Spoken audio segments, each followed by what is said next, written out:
નમસ્કાર દર્શક મિત્રો, વૈભવદ્રષ્ટિ સમાચારમાં આપનું હાર્દિક સ્વાગત છે। બોડેલીના બાંગાપુરાના સસ્તા અનાજનો કૌભાંડ એ હાલ હવે બોડેલીમાં ચર્ચાનો વિષય બની ગયો છે। આ કૌભાંડને લઈને બાંગાપુરાની જનતામાં આક્રોશ જોવા મળી રહ્યો છે। બાંગાપુરાની જનતાએ આ કૌભાંડને લઈને શું કહ્યું તે તમે આગળ વિડીયોમાં જોઈ શકો છો। ધન્યવાદ।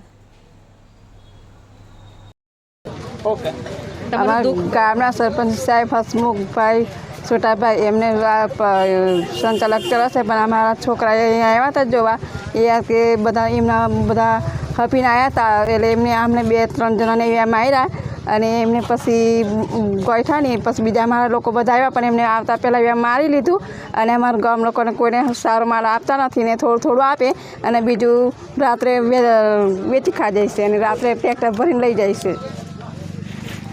રજૂઆત કરવા જાય તો દાદાગીરી મારે છે અને ટ્રેક્ટર છે દઉં એમ કરશું તેમ એવું પડશે। અનાજ નથી મળ્યું તમારા ભાગનું અનાજ આવે છે છતાં તમને અનાજ મળતું નથી અને ખોટા સિક્કા લગાવેલા સિક્કા લગાવે એમ ખોટા સિક્કા લગાવે ના અડધું જ આપે કૂપન નહીં આવતા નિયમિત નથી મળતું ને? ના નહીં મળતું, નિયમિત નથી મળતું એટલે અમારી બધાની એવી આશા છે કે આ યસન અમારે લોક જ મારે થવી જોઈએ। હા, અમારી એવી આ યસન લોક જ મારવા જોઈએ એમ જોઈએ નહીં આ યસન અમારા કોપને। તમે એવી પણ માંગણી કરો છો કે આ દુકાન કોઈ બીજાને આપી દે?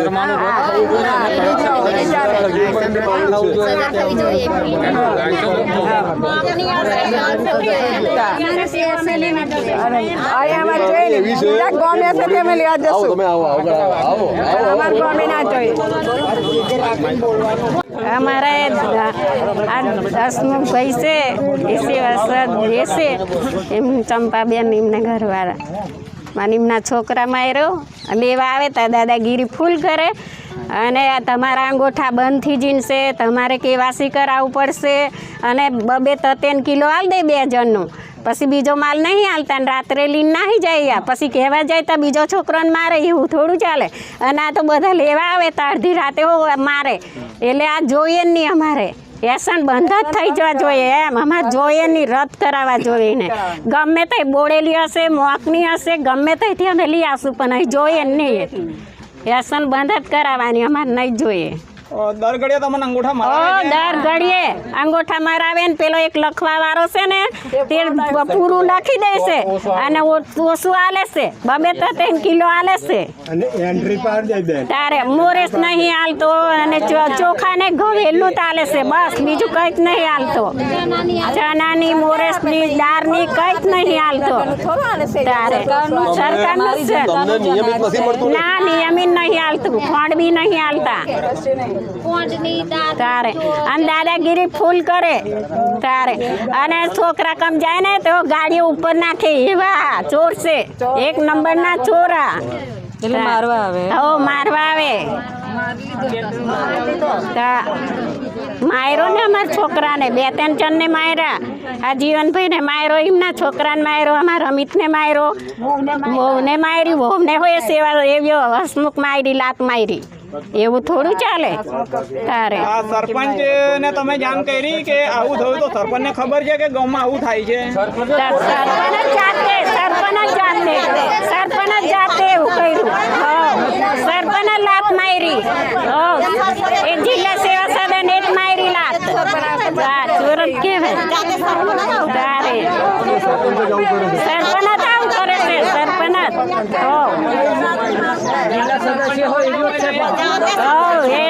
આપણે સરપંચ બહેનો એ હોય એવો છે, એમને પાલટીઓ બહુ કરવા જોઈએ તારે। નામ બારિયા સુધાબેન મહેશભાઈ છે, બાંગાપુરા ગામના રહેવાસી છું। અમારા ગામમાં દર વખતે પૂરેપૂરું અનાજ મળતું નથી, આસનમાંથી જેટલું મળે છે એમાંથી અડધું આપે છે ને અડધું જતું કરે છે, અડધું એ લોકો સ્ટોક કરીને બધું બહાર આપી દે છે રાત્રે, અને આજે તો રાતે જે એમને પકડ્યા તેમને સવારે પછી કાલે મામલતદાર કચેરીથી જે બહેનો આવ્યા હતા તે કાર્યવાહી કરી નહીં ને આજે કાલે સીલ કરાવી હતી તો આજે સવારમાં પાછી દુકાન ખોલી અને પછી અમારા ઘરથી કહેવા આવ્યા અમારા ઘરના માણસો તેમને તો જે જોવા માટે આવ્યા ત્યારે એવું કીધું કે માર્યો તે લોકોને આવીને તમે અહીં શું કામ આવ્યા, તમારું શું કામ છે એવું કહીને એમને માર્યો. આજે સવારે જે દુકાન ખોલી એ કોણે ખોલી દુકાન? એ તો કોઈ સરકારી અધિકારી કોઈ હાજર? ના કોઈ નહોતું. અમારી સત્તા છે એમ કહેતો મારો પાવર છે એમ એટલે મારું નામ બારિયા સુધાબેન મહેશભાઈ, બાંગાપુર. બારિયા જીવનભાઈ ગોવિંદભાઈ, રહેવાસી બાંગાપુરા છે. બરાબર. કાલનો એવો બનાવ બન્યો હતો કે પરમ દિવસે એ લોકો જે ગરીબોનો જે મોનોકોરિયો જે અનાજ સરકારે જે વિતરણ કરતું હોય એને રાત્રે એ લોકો એવું કર્યું કે 50% અનાજનું વિતરણ કરતા હોય, બાકીનો જે વધારાનો જથ્થો હતો એ જથ્થો ટ્રેક્ટરમાં ભરીને એ લોકો બાયપાસ સગે વગે કરતેલા. એટલામાં 10:30ના અરસામાં અમે આવી પડ્યા અને એ ટ્રેક્ટર પકડ્યું એટલે એમને મામલતદાર સાહેબશ્રીને બી અમે જાણ કરી. મામલતદાર સાહેબશ્રીએ કોઈ પ્રકારનો અમારો ફોન રિસીવ નથી કર્યો. પછી અમે પોલીસ સ્ટેશનમાં અમારા બીટના જમાદારને ફોન કર્યો એટલે બીજ જમાદાર આવ્યા.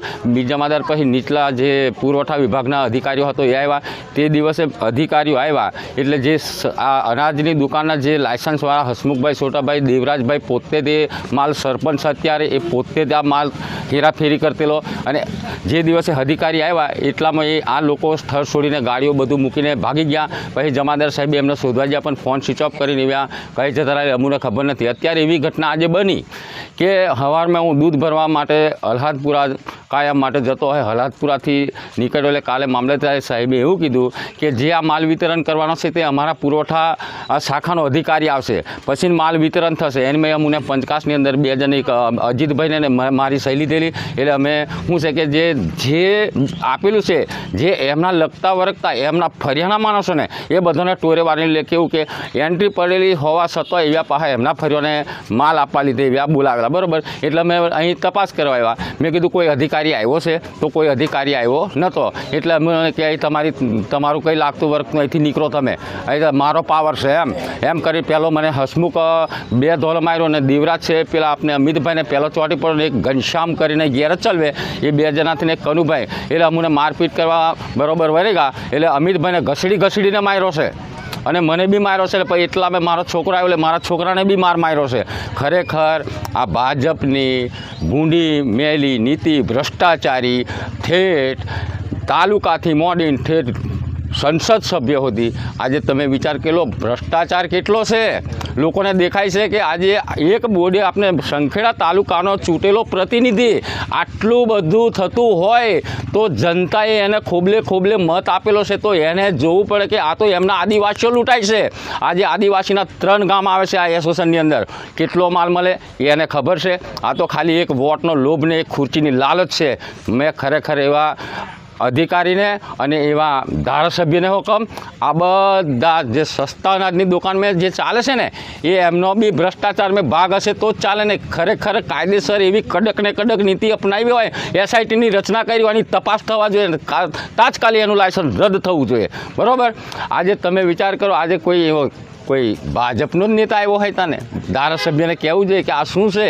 આજે આ તમારી ભાજપની સબ્બી ખરડાઈ છે અને ખરડાઈજી 100% 30 વર્ષના શાસનમાં કેટલો ભ્રષ્ટાચાર છે. જે 1 વીઘાનો માલિક છે એ કરોડપતિ થતો હોય, 1 વીઘાનો માલિક થતો હોય કરોડપતિ હોય. નરેગાનું કુંભોન છે, ઇન્દિરા આવાસનું કુંભોન છે અને પંડિત દીનદયાલનું કુંભોન છે અને પ્રધાનમંત્રી આવાસનું કુંભોન છે. અમારે બાજુમાં જતી રેતીની જે વોરસંગ નદી છે ને એ બધું કોણ ચોરી? 17.5 વર્ષની કાર દીકરી મેં હસમુખભાઈ સરપંચે ચોરાવી, એની પર કમ એક્શન નહીં લઈ શકતી. આ બધા છે ને નેતાઓ રાજનીતિક ભાજપના ગુંડાઓ બધા છે ને ભ્રષ્ટાચારી છે. મારું નામ બારિયા જીવનભાઈ ગોવિંદભાઈ. જો આ અમારું જો તમે પરમાણુનો રદ કરો, એને જેલ ભેગો ના કરો તો અમારે ચૈતરભાઈને છે ને અમારા ગુજરાતનો શેરને બોલાવવાની અમારે જરૂર પડશે ને એની થકી અમે આંદોલન કરી આગળ જપશું.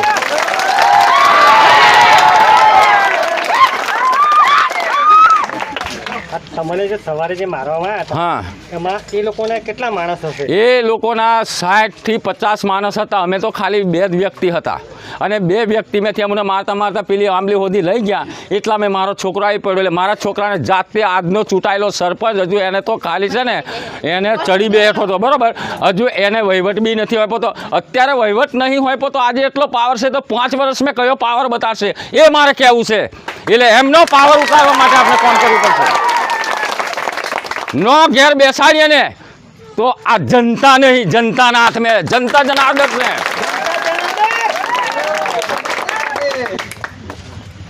હા એનો